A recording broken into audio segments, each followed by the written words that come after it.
앞쪽에 예쁜 보라색 단체복을 입은 분들이 누구신가 궁금해 하실 텐데, 지난주 우리 연합 수련회 여전도에 함께 모여서 우리 함께 찬양 대회도 했는데, 그때 특별 출연해서 우리 동인교회가 우수한 성적을 거둔 귀한 팀입니다. 그래서 그 은혜를 이따가 교회 소식 말미에 함께 성도님들과 나누고자 준비했습니다.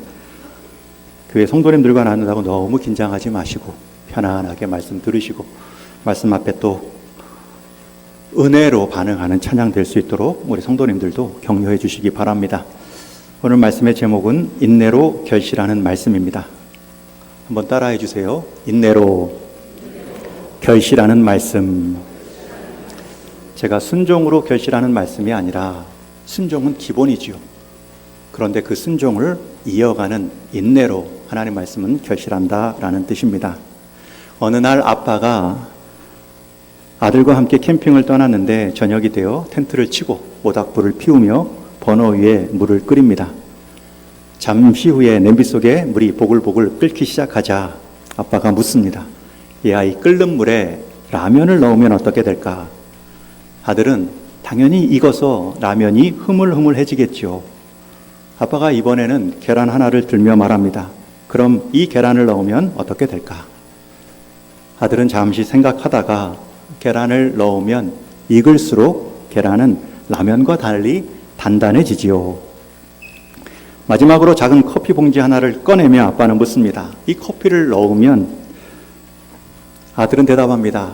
당연히 커피가 녹아 이 주변 가운데 커피 향을 가득 채우겠죠. 실제로 아버지는 라면이나 계란을 넣은 것이 아니라 커피를 끓는 물에 넣어 커피 주변, 캠핑장 주변의 모든 공간을 가득 향기로운 냄새로 채웠습니다. 아빠가 계속 말합니다. 참 재밌지 않니? 똑같이 끓는 물인데 무엇을 넣느냐에 따라 결과는 달라진다. 하나는 흐물해지고 하나는 단단해지고 하나는 완전히 녹아 공간 전체를 향기로 퍼뜨리지. 때로 우리 인생도 이와 같다. 뜻하지 않은 끓는 물 같은 어려움의 시간들이 찾아오지. 사람에게 상처를 받기도 하고 계획했던 일들이 풀리지도 않을 때도 있지. 그때 중요한 것은 그 끓는 물 자체가 아니야. 어쩌면 더 중요한 것은 그 끓는 물 속에 내가 어떤 사람으로 되어 가느냐이지. 그 끓는 물 같은 시련을 만날 때 어떤 사람은 라면처럼 흐물흐물해져 무기력하고 자포자기하는 사람으로 마음이 무너지는 사람이 있어. 반대로 어떤 사람은 그 끓는 물 같은 시련 앞에 계란처럼 마음이 굳어지지. 다시는 누구도 믿지 않을 거야. 다시는 이제 내 마음만 지킬 거야.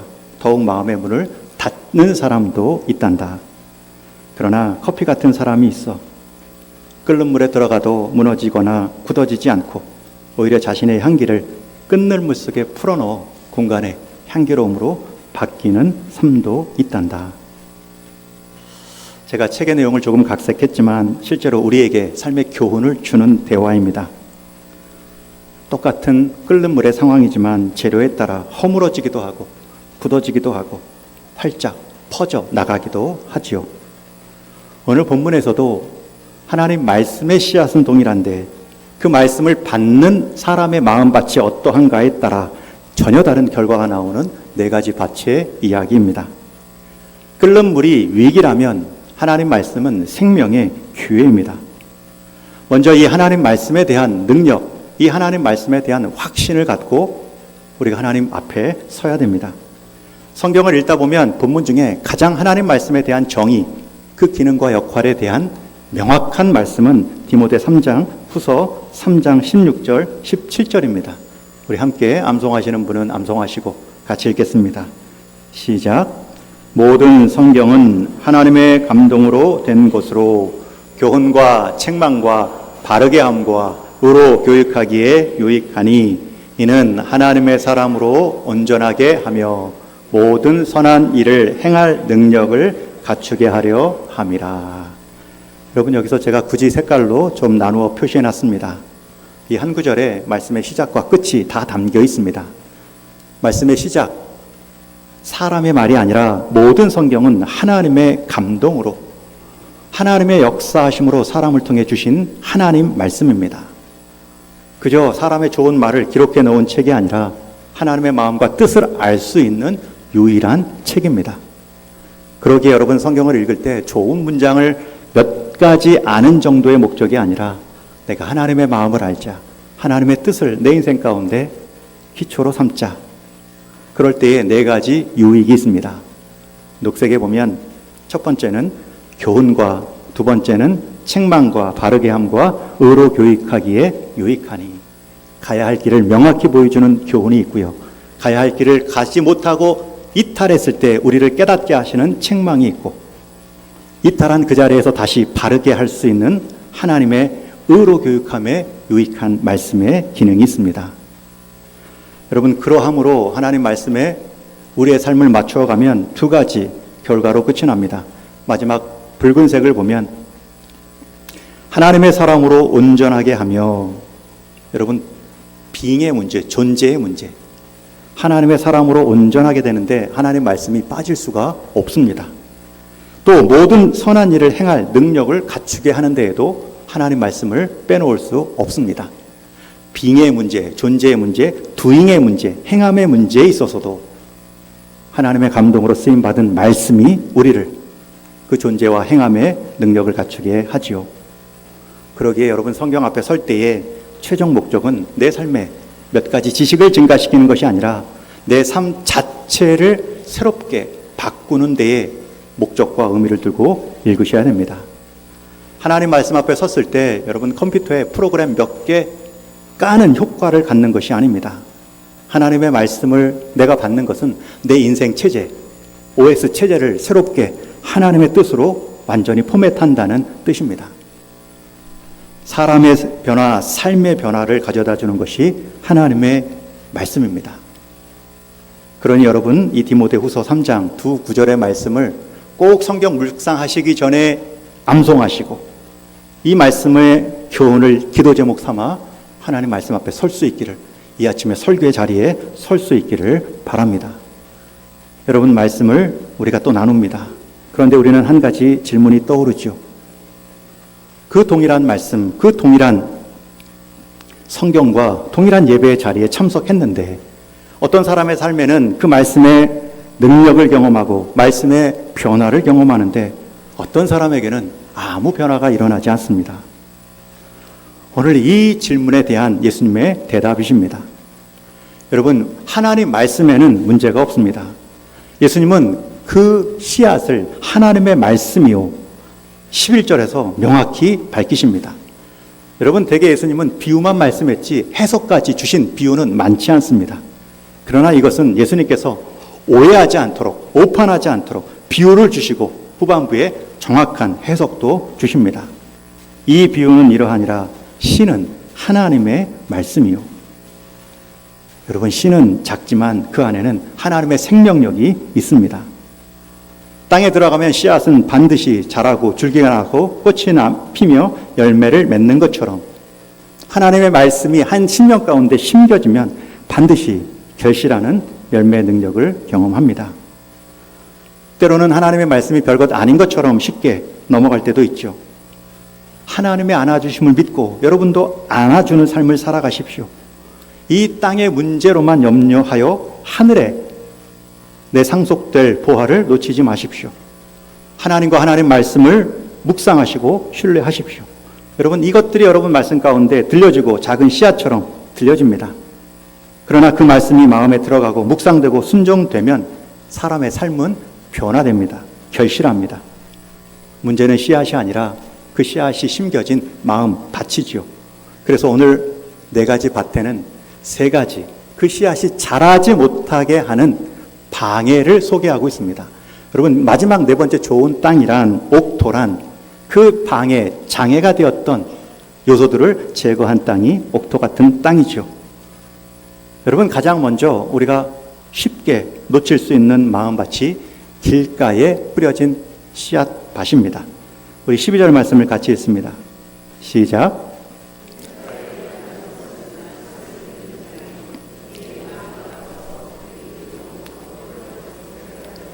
말씀을 그 마음에서 빼앗는 것이요. 길가는 잘 아는 것처럼 사람들이 많이 밟고 지나는 자리입니다. 사람들의 발자국으로 땅이 굳어져 있습니다. 말씀의 씨앗이 뿌려져도 땅을 비집고 들어갈 틈이 없습니다. 우리가 하나님 말씀을 들을 때에 가끔은 여러 세상의 소식들, 세상의 가치들의 발자국이 내 마음을 다져 놓아서 하나님의 말씀, 하나님의 설교가 비집고 들어올 틈이 없는 마음이 있습니다. 이 아침에도 하나님 말씀 설교를 듣고 있지만 이미 생각은 다른 세상의 생각의 발자국에 지배당하고 마음이 굳어진 생각이 있을 수 있죠. 틈만 나면 이 시대 5장 7보라고 말하는 5장 6보, 우리의 내장 안에 있는 것만큼 우리의 신체의 일부라고 말하는 핸드폰, 예배 가운데도 그 핸드폰을 보는 습관들이 남아있죠.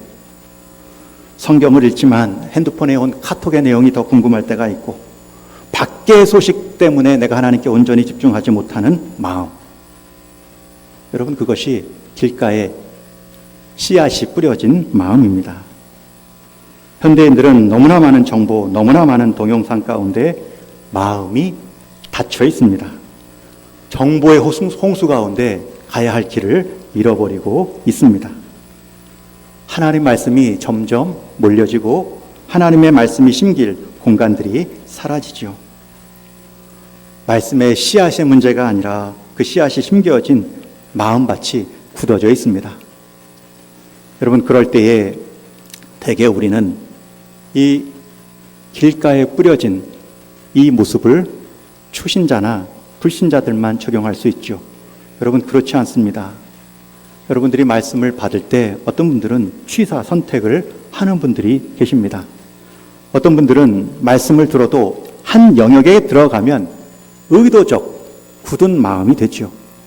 스스로 나는 말씀에 열린 사람으로 여기지만 어떤 부분, 어떤 영역에 대해서 말씀에 적용이 들어가면 다칩니다. 사람 간의 용서에 관한 문제에 있어서만큼은 그 어떤 말씀도 내 마음을 뚫지 못합니다. 돈과 재정 문제에 있어서만큼은 별개야. 아무리 성경이 재물에 관한 경고를 해도 들리지 않을 때 여러분이 길가에 심겨진 밭이 될 수 있습니다. 내 자존심만은 건드리지 말아라. 이런 마음을 끝까지 붙잡고 하나님 말씀 앞에 서면 우리 모두가 길가에 심겨진 유혹을 받을 수 있습니다. 여러분, 첫 번째 길가에 심겨진 밭의 큰 대적이 누구입니까? 사단이 그 말씀이 심겨지 못하도록 튕겨나간 그 말씀을 거두어 간다 말하죠. 여러분, 한 번 말씀을 들으면 다음 들을 기회가 있는 것 같지만 사단은 거두어 갑니다. 내가 오늘 들은 말씀을 묵상하고 순종하고 내 마음 가운데 심지 못하면 그 말씀은 곧 휘발되어 날아갑니다. 아니, 그 말씀이 심기지 못하도록 사단은 여러 세상의 가치와 소식으로 우리의 혼을 빼놓을 때가 많습니다. 그런 모습으로 하나님 말씀으로 조급하고 때로는 내 생각을 더 앞세운 모습으로 하나님 말씀 앞에 섰을 때 우리는 길가에 뿌리운 씨앗 밭의 사람이 될 수 있습니다. 두 번째 밭이 나옵니다. 우리 이어지는 13절 말씀을 같이 읽습니다. 시작.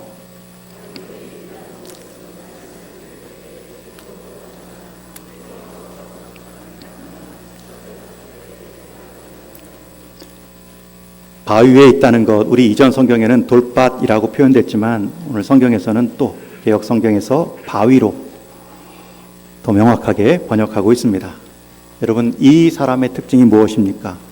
말씀 자체가 튕겨나가지는 않았습니다. 말씀을 받았고요, 받을 때 기쁨으로 받았다라는 표현까지 나옵니다. 은혜도 느꼈다는 거겠죠. 아, 그 말씀에 가치가 있겠구나. 고개도 끄덕였을 것입니다. 그런데 그 나무 아래, 그 땅 아래 뿌리가 내리지 못해 시험을 받을 때에 배반한다 말씀합니다. 여러분, 심겨졌는데 뿌리가 깊지 못해 시험을 받을 때 배반하는 마음밭도 있습니다. 말씀의 유익, 축복의 말씀에는 기쁨으로 받지요. 그러나 말씀은 우리에게 있어서 때로는 그 말씀의 가치를 지키기 위해 희생하도록, 대가를 치르도록, 말씀을 부정하는 세상에서 말씀의 사람으로 살아갈 때에 받을 수 있는 고난도 말하죠. 그게 시험입니다. 그런데 그런 고난만 있으면 배반합니다. 말씀의 가치를 부정하고 세상의 가치, 고난 피하여 따라갑니다.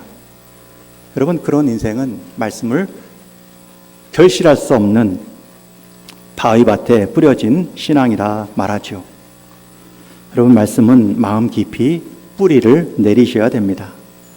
오늘 예배에서 들은 말씀, 내가 큐티하며 성경을 읽으며 받은 은혜의 말씀, 이것이 그날의 말씀으로만 그치지 않도록 여러분, 오전에 드린 이 주일 예배당의 말씀이 예배 마치고 식당에 내려가는 순간 제목도 기억나지 않는 말씀으로 끝나지 않도록 계속 뿌리를 내린다는 것은 계속 기억하고 반복해서 생각한다는 뜻입니다.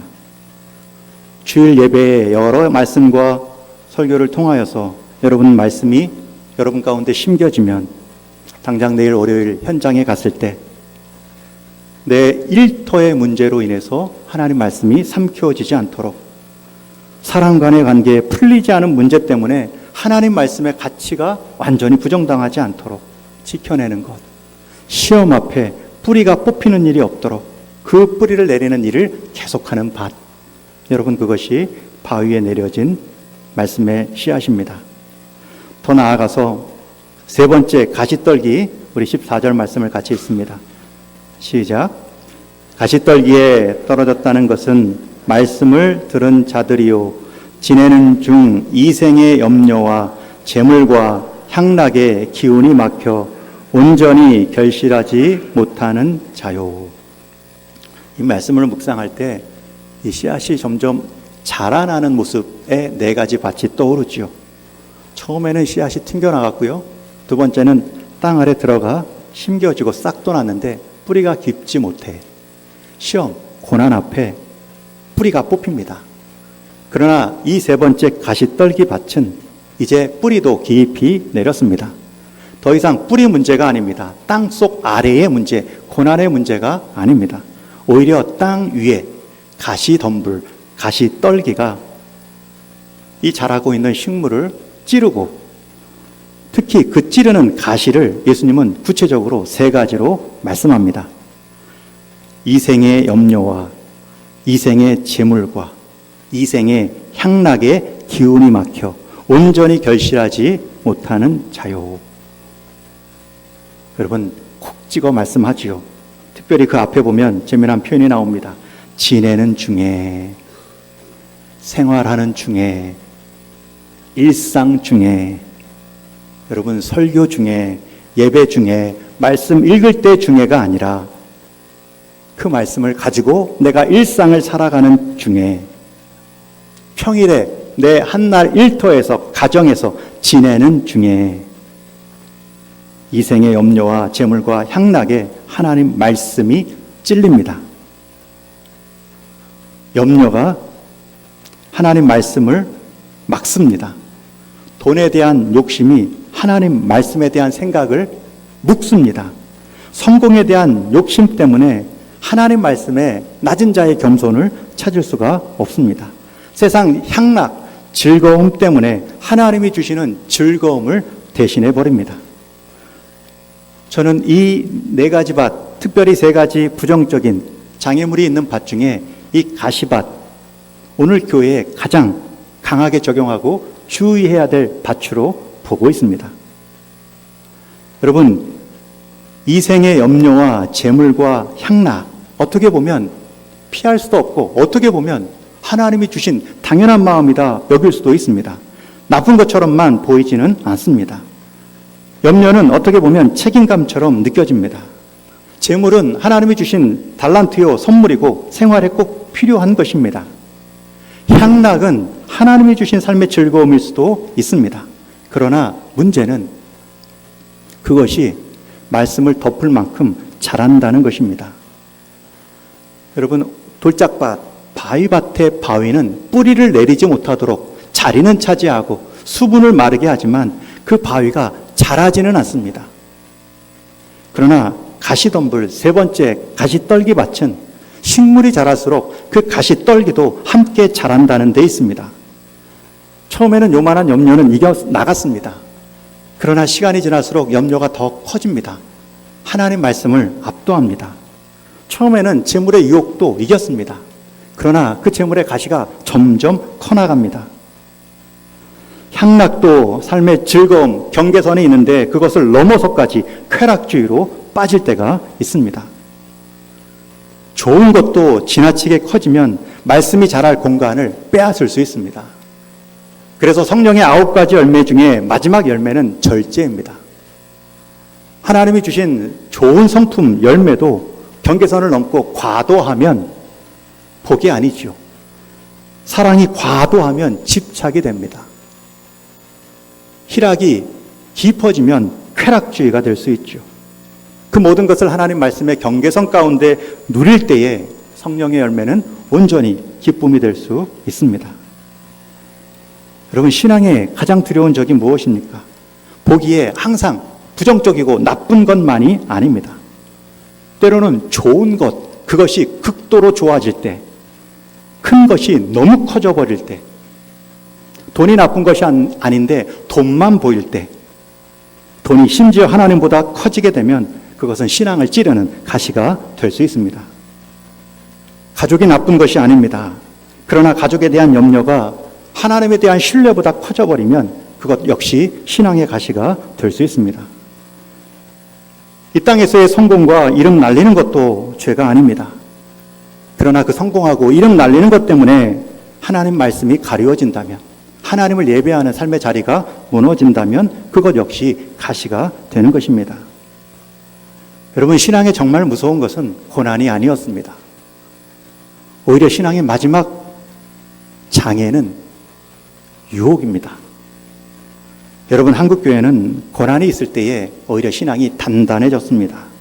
견고해졌습니다. 한 사람의 신앙 여정을 봐도 고통이 있을 때는 하나님 앞에 하나님밖에 없습니다. 오히려 신앙이 순결해질 수 있는 기회가 되죠. 인생에 불필요한 것들이 다 정리가 되고 떨어져 나갑니다. 그러나 내 인생에 유혹이 있을 때, 내 삶에 부요함이 있을 때, 그것을 선물과 달란트로 보지 못하고 이 땅에 살아가는 데 있어서 향락으로, 이 땅에 있어서의 내 삶의 즐거움으로, 재물로, 염려로 채워버린다면 그것은 마지막 신앙 열매를 거두지 못하게 하는 유혹이 될 것입니다. 우리는 신앙생활을 하면 흔히 생각합니다. 하나님 말씀을 더 많이 채워야지, 설교 말씀을 더 반복해서 들어야지, 1독, 2독, 3독 늘려가야지. 그러나 오늘 밭에 있어서는 오히려 그것보다 그 들려진 한 말씀을 가지고 내가 혹시는 조급함이나 무관심으로 대하지 않느냐, 때로는 고난 앞에서 잠시 모른 척하지 않느냐, 아니 유혹 앞에서는 아예 없는 듯이 말씀을 부정하고 있지는 않느냐. 여러분, 그것 그대로 방치한 채 씨앗을 뿌리면 다 날아갑니다. 바위에 깔리고요, 가시에 찔릴 뿐입니다. 계속 거두어 내는 것이 좋은 밭입니다. 그래서 마지막 네 번째 밭이 나오죠. 우리 좋은 땅 15절 말씀을 같이 읽겠습니다. 시작. 좋은 땅에 있다는 것은 착하고 좋은 마음으로 말씀을 듣고 지키어 뇌로 결실을 하는 자니라. 특별히 15절에서 중요한 세 단어가 동사로 나오죠. 듣다, 지키다, 인내로 결실하는 자니라. 듣지 않고 읽지 않으면 말할 것도 없죠. 듣고 읽었는데 지키지 않으면 또 말할 것도 없죠. 그런데 오늘 말씀은 거기서 끝나지 않습니다. 듣고 지키는 것으로 결실하는 것이 아니라 듣고 지키어, 하나님의 말씀은 인내로 결실하는 것입니다. 여러분, 이 땅의 씨앗도 하루 만에 자라 열매 맺는 식물은 없습니다.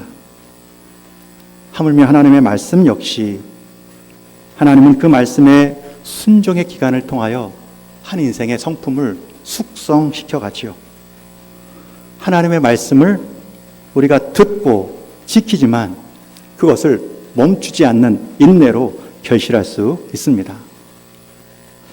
매일 말씀을 듣고 그 말씀을 마음에 품고 그리고 그 과정에서 앞에 장애물, 조급함, 무관심, 고난이나 유혹이 찾아올 때마다 내 마음밭에 고정되지 않도록 기경하는 모습이 인내입니다.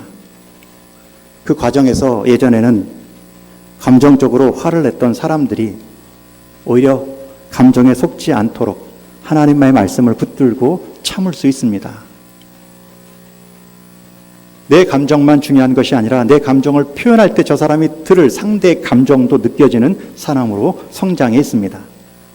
예전에는 미워했던 사람이 모든 평가 기준의 하나입니다. 그러나 하나님의 말씀을 통해서 그 미워했던 사람이 그 환경이 느껴지고 긍휼의 마음으로 바뀌어집니다. 여러분, 그것이 다 인내의 열매입니다. 우리에게 정말 필요한 것은, 여러분, 이 시대를 살아가는 우리 성도에게 정말 필요한 것은 모자란 말씀의 부요함이 아니라, 물론 말씀 자체를 읽지 않는 것은 말할 필요도 없고요. 그 한 말씀을 들은 사람이 그 말씀 가운데 내 삶의 인내로 말씀이 들어가 결실할 수 있을 정도로 하나님의 말씀과 동행하는 모습으로 지켜가는가입니다. 같은 말씀 앞에서 어떤 사람은 아무 변화가 없습니다. 말씀 앞에 섰지만 세상 가치를 한 번도 부정하거나 내 마음의 문을 활짝 열고 말씀을 받은 적도 없습니다. 아니, 때로는 그렇게 들었다 할지라도 고난 앞에 배반합니다. 아니, 고난까지는 이겼지만 유혹 앞에 세상 즐거움, 향락이 더 그럴듯하고 더 영원해 보입니다. 여러분, 그것이 아니라는 것, 그리고 그 유혹들을, 그 장애들을 기경하는 모습이 바로 오늘 본문이 말하는 인내의 모습입니다. 마지막 좋은 땅은 완벽한 사람, 완벽한 마음이 아닙니다. 그 좋은 밭을 이루어가기 위해 길가에 완고한 마음이 있다면 여는 것이고, 바위같이 두려움을 주는 마음들이 생긴다면 골라버리고, 유혹같이 내 신앙을 자꾸 이 땅의 향락과 재물과 염노로 찔러내고 있다면 내가 오히려 더 큰 식물로 자라 그 가시를 능히 뽑아내겠다. 그러한 마음으로 자라나가는 사람이 바로 신앙의 좋은 땅의 사람입니다. 그래서 성숙한 선도는 자기 마음을 계속 말씀으로 경작하는 인생입니다. 내가 지금 말씀과 함께 커나가는 교회, 성도인가? 내가 지금 신앙의 중심을 하나님 말씀 앞에 나를 비추어 사는 삶으로 살아가고 있는가? 여러분, 좋은 믿음이 무엇입니까? 하나님보다 더 커진 내 마음의 그 무엇을 다시금 말씀의 기준 따라 제자리로 돌려놓는 것이 믿음입니다. 믿음이 자란다라는 말은 무엇일까요? 내 안에 같이 무언가 계속 자라나고 있는 가시들을 하나님보다 결코 더 크게 여기지 않도록 작게 만드는 것이 좋은 믿음이고 믿음의 자람입니다. 여러분, 오늘 말씀은 네 사람의 종류를 말하는 것이 아닙니다. 한 사람이 이 네 가지 밭을 왔다 갔다 합니다. 길가에 뿌리온 사람, 하나님 이 부분의 영역에 있어서는 절대 듣지 않고 마음의 문을 열지 않는 완고한 사람이라면 여러분, 그 인생은 길가에 뿌려진 말씀의 사람입니다. 하나님 말씀을 듣고 약속의 말씀, 축복은 좋지만 감동도 하지만 그 말씀의 순종을 통해 치루어야 될 대가를 감당하지 않는 것은 돌짝밭에 뿌려진 씨앗의 마음입니다. 또 말씀보다 더 강력한 세상 유혹과 시험 가운데 방치되어 있다면 우리는 어느새 나도 모르게 가시밭으로 바뀌어갈 수 있습니다. 여러분, 한 번 좋은 땅을 이루었다고 계속 그 밭이 유지되지 않습니다. 오늘 주일 예배 한 번 말씀 들었다고 예배했다고 여러분 마음이 지켜지지도 않을 것입니다. 그래서 하나님 말씀은 인내로 결실하는 것입니다. 지속함으로 내 마음밭을 유지하는 것입니다. 농부는 계속 땅을 갈아엎습니다. 돌을 골라내고 가시를 뽑고 굳어진 땅을 뒤집습니다. 우리 역시 믿음의 기경, 우리의 좋은 땅을 이루기 위해 기도하셔야 됩니다. 오늘도 제 안에 굳어진 것들이 있다면, 오늘도 제 안에 굳은 돌이 있다면, 찌르는 가시가 있다면 갈아 엎어주십시오. 이것이 결실하는 믿음입니다. 특별히 인내, 누가복음 8장 15절에서 인내로 결실한다. 오늘 예수님의 비유는 끝이 납니다. 여러분, 하나님 말씀 인내의 자리입니다. 나는 내 안의 문제를 여전히 하나님 앞에 계속 우선순위를 두고 가져가고 있는가? 나는 하나님의 가치의 말씀을 내 삶의 가치의 우선순위로 두고 있는가? 하루 한 번 결심했다고 한 주간 잘 살아가지 않습니다. 하나님의 말씀은 인내로 결실하는 것입니다. 마지막으로 한 가지만 더 적용한다면, 여러분, 우리는 함께 부름받은 밭입니다. 땅이 모이면 더 큰 밭이 될 수 있죠. 여러분, 우리 안에는 다양한 사람, 나도 내 안에 4가지 밭이 있지만 우리 성도의 다양한 유형이 있을 수 있습니다. 여러분, 각자의 마음밭이 다 다를 수 있을 때, 어떤 분은 상처받고, 어떤 분은 경쟁에 내몰리고, 어떤 분은 유혹에 휩쓸리고, 어떤 분은 고난 때문에 불안해 갈 때, 여러분들이 왜 저 밭은 저 모양일까? 그렇게만 말하고 멈춘다면 너무나 개인적인 신앙으로 끝날 수 있습니다. 나는 교회 공동체 가운데 우리 주변의 사람들 그 마음밭을 옥토로 바꾸기 위해 어떤 수고를 하고 있는가? 상처받아 힘들게 교회 왔는데 교회에서 또 상처를 준다면 길가에 뿌려진 씨앗 밭으로 굳어지겠죠. 세상에서 경쟁하다 왔는데 교회 안에서 경쟁하는 분위기라면 여러분, 세상 염려, 물질, 유혹들이 교회 안까지 흘러올 수도 있겠죠. 교회의 여러 좋은 모습들을 세상의 좋은 것들로 혼돈하며 말하면 가시 떨기 밭에 뿌리온 교회가 될 수도 있습니다. 오늘 예수님은 우리 한 인생만을 향해서 너는 지금 어떤 밭이냐라고 묻지 않으십니다. 너는 다른 사람의 밭에 어떤 영향을 끼치고 있느냐? 내가 하나님 말씀을 잘 받아 옥토가 되는 것도 중요하지만 다른 사람이 하나님의 말씀을 받아들일 수 있도록 너의 좋은 토양을 함께 나누어 주고 있느냐? 내가 한마디 나눈 그 격려의 말씀이 여러분 누군가에게는 좋은 땅으로 나아가는 격려, 힘이 될 수 있습니다. 어떤 사람에게는 모자라지만 정지하지 않고 한 번 더 참아준 것이 다시 한번 시작할 힘도 줄 수 있습니다. 여러분, 그것이 우리가 함께 인내로 결실해야 될 마지막 모습입니다. 이제 말씀을 맺습니다. 여러분, 제가 꿈꾸는 교회는 말씀으로 결실하는 교회, 그것도 한 번의 결실로 우리의 신앙을 단축하는 것이 아니라 인내로 하나님의 말씀을 받아 결실함으로 나와 남을 함께 살줄 수 있는 교회를 꿈꿉니다. 이제 여름 계절 끝났고 가을 결실의 계절 때 세상 열매만 계산하지 마시고 내 안의 말씀의 열매를 계산하고 가을을 맞이할 수 있는 저와 여러분 되기를 주님의 이름으로 축원합니다.